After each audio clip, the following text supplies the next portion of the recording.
ನಾನು ಈ ಥರ ಆಗಬೇಕು ಅಂತ ಇಷ್ಟಪಟ್ಟಿದ್ದೆ. ಕನ್ನಡ ಕಿರುತೆರೆ ಮತ್ತು ಸಿನಿರಂಗಕ್ಕೆ ಇಂದು ತುಂಬಾ ದುಃಖದ ದಿನ. ನಮ್ಮೆಲ್ಲರ ಪ್ರೀತಿಯ ನಟ ದಿಲೀಪ್ ರಾಜ್ ಇನ್ನೂ ನಮ್ಮ ನಡುವೆ ಇಲ್ಲ.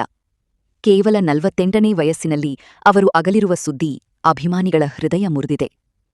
ಇಂದು ಬೆಳಗ್ಗೆ ಆರೋಗ್ಯದಲ್ಲಿ ಏಕಾಏಕಿ ತೊಂದರೆ ಕಾಣಿಸಿಕೊಂಡ ನಂತರ ಅವರನ್ನು ಕುಮಾರಸ್ವಾಮಿ ಲೇಔಟ್ನ ಅಪೋಲೋ ಆಸ್ಪತ್ರೆಗೆ ದಾಖಲಿಸಲಾಯಿತು. ಆದರೆ ವೈದ್ಯರ ಎಲ್ಲಾ ಪ್ರಯತ್ನಗಳ ನಡುವೆಯೂ ದಿಲೀಪ್ ರಾಜ್ ಅವರನ್ನು ಉಳಿಸಲು ಸಾಧ್ಯವಾಗಲಿಲ್ಲ.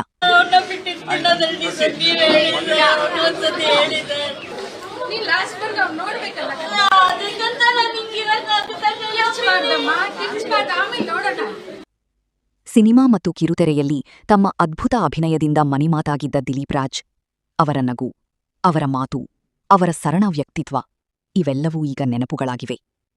ಹಿಟ್ಲರ್ ಕಲ್ಯಾಣ ಸೇರಿದಂತೆ ಅನೇಕ ಧಾರಾವಾಹಿಗಳ ಮೂಲಕ ಅವರು ಪ್ರತಿ ಮನೆಯ ಸದಸ್ಯರಾಗಿದ್ದರು.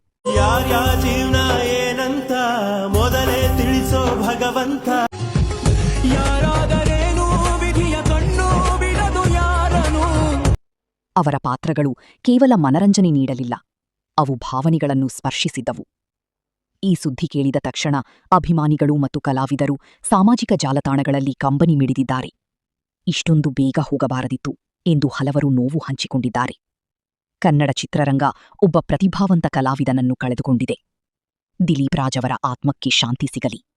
ಅವರ ನೆನಪುಗಳು ಸದಾ ಜೀವಂತವಾಗಿರುತ್ತವೆ. ಅವತ್ತು ಕಮರ್ಷಿಯಲ್ ಹೀರೋ ಆಗಬೇಕು, ನಾನು ಫೈಟ್ ಮಾಡಬೇಕು, ಡಾನ್ಸ್ ಮಾಡಬೇಕು ಅದೆಲ್ಲ ಇರಲಿಲ್ಲ ನನಗೆ. I just wanted to be an actor, performer ಆಗಬೇಕು ಅಂತ ಆಸೆ ಇತ್ತು.